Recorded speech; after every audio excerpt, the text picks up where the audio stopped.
देखते हैं कि 45 से 60 दिन के अंदर नर कीट का निर्गमन होता है और ये एक तरह से कहा जाए तो लाह का खेती में बहुत ही जरूरी प्रक्रिया है, क्योंकि इसके बिना हमारा जो मादा कीट है वो गर्भित नहीं होगी और गर्भित नहीं होगी तो अच्छा मात्रा में लाह जो है स्रावित नहीं करेगी। तो इसलिए ये प्रक्रिया अगर सुचारू रूप से चल जाता है तो हमारा फसल का गारंटी हो जाता है कि आने वाला समय में ये अच्छा हो जाएगा।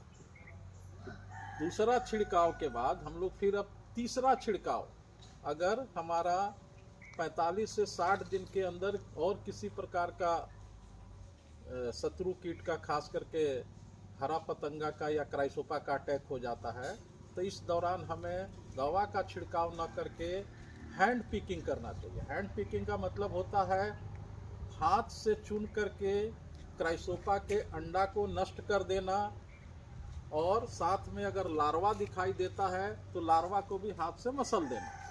तो इससे भी हमारा फसल में बचाव हो जाता है।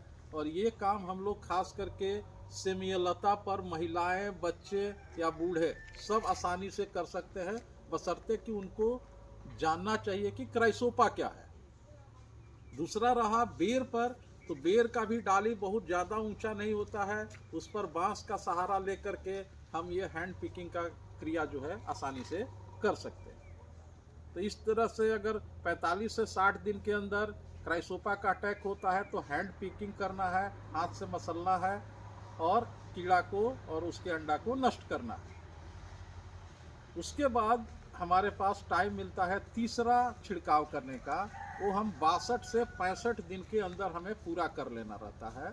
तो उसमें वही पहला वाला जो दवा है फैक्स है, वो हम लगाते हैं 15 लीटर पानी में 22.5 ml दवा और 15 ग्राम बेबेस्टीन पाउडर को घोल करके अच्छा से छिड़काव कर देते हैं। हमारा फसल जो है सुरक्षित हो जाता है।